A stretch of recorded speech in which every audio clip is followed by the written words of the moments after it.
क्यों इस हैंडसम अभिनेता की खूबसूरती ही इसके फ्लॉप होने की वजह बन गई। 70 के दशक का एक टॉल, डार्क एंड हैंडसम अभिनेता जो उस दौर के सबसे चॉकलेटी और मासूम दिखने वाले एक्टर कहे जाने लगे थे, जिनको पर्दे पर देखकर लड़कियां ख्वाब सजाने लगी थी कि उनका हमसफर भी ऐसा ही होगा। लेकिन क्या आप जानते हैं, बहुत सी हीरोइन इनके साथ काम करने से इसीलिए मना कर देती थी क्योंकि उन्हें डर था कि कहानी इनके चार्मिंग पर्सनैलिटी के आगे उनका रूप फीका ना पड़ जाए। क्या आप यकीन करेंगे, उनकी ये मासूमियत और खूबसूरती ही इनके फ्लॉप होने की वजह बन गई। क्यों बॉलीवुड के सुपरस्टार राजेश खन्ना को ये कड़ी टक्कर दिया करते थे, कौन थे अभिनेता और क्यों बॉलीवुड ने इन्हें टॉप पर पहुंचाया और फिर नीचे गिरा दिया, चलिए बताते हैं। आज हम बात कर रहे हैं 70 के दशक में हिंदी सिनेमा में अपना बॉलीवुड सफर शुरू करने वाले अनिल धवन की। उनके करियर की शुरुआत तो पूरे दमखम से हुई, लेकिन धीरे धीरे इनका ग्राफ नीचे गिरता चला गया। अनिल धवन का जन्म 27 नवंबर 1950 में कानपुर में हुआ था। इनका परिवार एक पंजाबी हिंदू परिवार था जो 1947 में पार्टीशन के समय पेशावर से आकर कानपुर में बस गया था। उनके पिता का नाम मदन लाल धवन था जो कि यूको बैंक में मैनेजर थे। उनकी मां एक गृहिणी थी। अनिल के दो बड़े भाई हैं, अशोक धवन और डेविड धवन। जी हाँ, ये वही मशहूर डेविड धवन है जिन्होंने सुपर डुपर हिट फिल्में बनाई हैं और उनके बेटे वरुण धवन आज एक स्टार बन गए हैं। और अनिल वरुण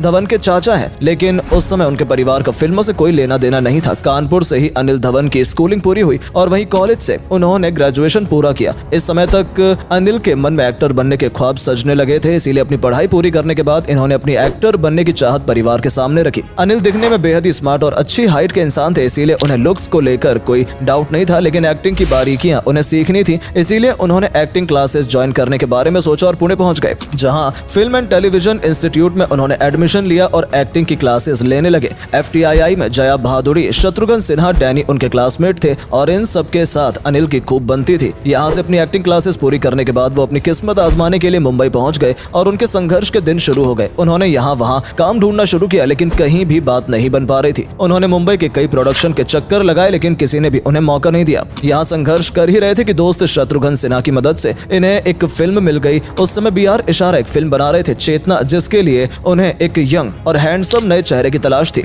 शत्रुघ्न सिन्हा भी इस फिल्म में छोटी सी भूमिका कर रहे थे। शत्रुघ्न ने इशारा साहब से अनिल धवन के नाम की सिफारिश की और उनकी मुलाकात करवाई और इसी तरह से अनिल धवन की बात बन गई। इस तरह 1970 की फिल्म चेतना से अनिल धवन ने अपने बॉलीवुड करियर की शुरुआत की। ये फिल्म बहुत ही बोल्ड सब्जेक्ट पर बनाई गई थी, जिसमें अनिल धवन एक ऐसे शख्स की भूमिका में थे जो एक बदनाम गली की लड़की से प्यार कर बैठता है और उसे अपनी पत्नी बनाना चाहता है। अनिल धवन ने अपने किरदार को बेहद संजीदगी से निभाया, लेकिन असली लाइमलाइट फिल्म की एक्ट्रेस ले गई, जिनके बोल्ड अंदाज को देखने के लिए लोग थिएटर में जाते थे और उनके आगे अनिल धवन पर किसी का भी ध्यान नहीं गया और उन्हें इस फिल्म से ज्यादा फायदा नहीं मिल पाया। इसके बाद 1972 में उनकी फिल्म आई पिया का घर, जिसमें उनके अपोजिट जया भादुड़ी ने काम किया था। इस फिल्म में गीत था ये जीवन है, जिसे लक्ष्मीकांत प्यारेलाल ने संगीत दिया था और किशोर कुमार ने गाया था। ये गीत सुपरहिट साबित हुआ और अनिल धवन भी लाइमलाइट में आ गए। इस फिल्म से लड़कियां अनिल की फैन हो गईं और धीरे धीरे इस हैंडसम हीरो की चर्चा इंडस्ट्री से लेकर दर्शकों के बीच में भी होने लगी। कहते हैं कि तब राजेश खन्ना का दौर था और चॉकलेटी हीरो खूब पसंद किए जाते थे। कॉलेज जाने वाली लड़कियां ऐसे सितारों की ही फिल्में देखा करती थी। जब इन्हें अनिल धवन जैसा मासूम और खूबसूरत दिखने वाला हीरो मिला, तब लड़कियां उनकी फैन हो गई।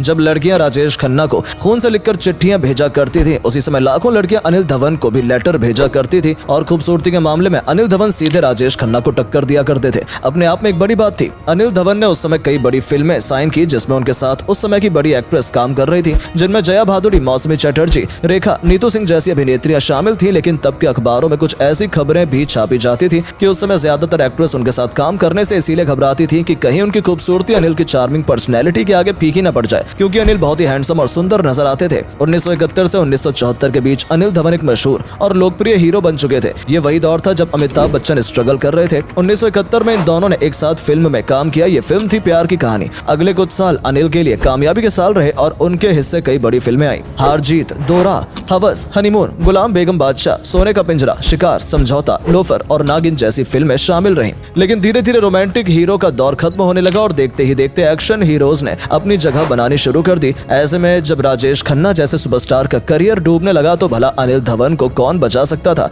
इन्हें लीड रोल मिलना बंद हो गए और साइड रोल मिलने लगे। अनिल बहुत ज्यादा वर्सेटाइल रोल नहीं करते थे। उन्होंने अपने किरदारों में भी कभी ज्यादा एक्सपेरिमेंट नहीं किया और उनके चॉकलेटी चेहरे पर ज्यादा मारधाड़ और एक्शन शूट भी नहीं करता था। ऐसे में कोई रास्ता न मिलना देख अनिल ने साइड हीरो और कैरेक्टर रोल करना शुरू कर दिए और एक के बाद एक दर्जनों फिल्म में कैरेक्टर रोल निभाते चले गए। इस तरह से अनिल का करियर ऊपर जाने के बजाय नीचे गिरता चला गया। इसकी वजह काफी हद तक अनिल का अपने किरदारों में एक्सपेरिमेंट न करना भी शामिल रहा। अनिल ने कुछ साल यूं ही अननोटिस्ड रोल करने के बाद फिल्मों में काम करना बंद कर दिया और टेलीविजन का रुख किया। बता दें कि छोटे पर्दे पर इन्हें बहुत अच्छे और बड़े रोल करने का मौका मिला और फिर यही मंच उन्हें अच्छा ज्यादा लगने लगा।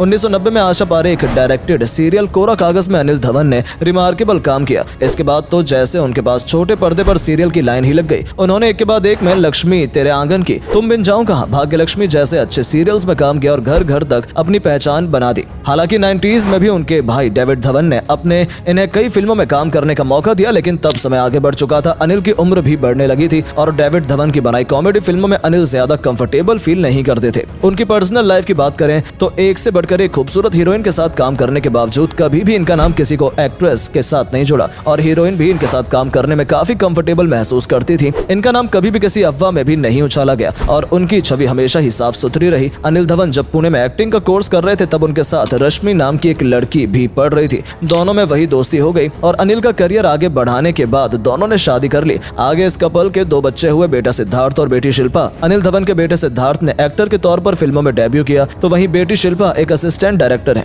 अनिल धवन फिलहाल अपने परिवार के साथ मुंबई में रहते हैं और कई फंक्शंस पर अपने पत्नी, बच्चों, भाई और भतीजों के साथ नजर आते हैं। अनिल धवन अब 72 साल के हो चुके हैं और एक खुशहाल जिंदगी बिता रहे हैं। अनिल अभी भी अपने एक्टिंग करियर में एक्टिव हैं और सीरियल, फिल्म और वेब सीरीज में नजर आते रहते हैं। 2018 की फिल्म अंधाधुन भी निभाए गए किरदार के लिए उन्हें काफी सराहना मिली थी। 2020 में कुली नंबर 1 और 2021 की फिल्म शिद्दत में भी ये अच्छी भूमिकाओं में नजर आए। आगे भी अनिल के पास कई प्रोजेक्ट हैं जिस पर वो काम कर रहे हैं, जिनमें आधा दर्जन से ज्यादा टीवी सीरियल शामिल हैं। हम उम्मीद करते हैं कि अनिल धवन ऐसे खुश रहें और अपने कामों में व्यस्त रहेंगे और उनके अच्छे भविष्य और स्वास्थ्य की हम कामना करते हैं।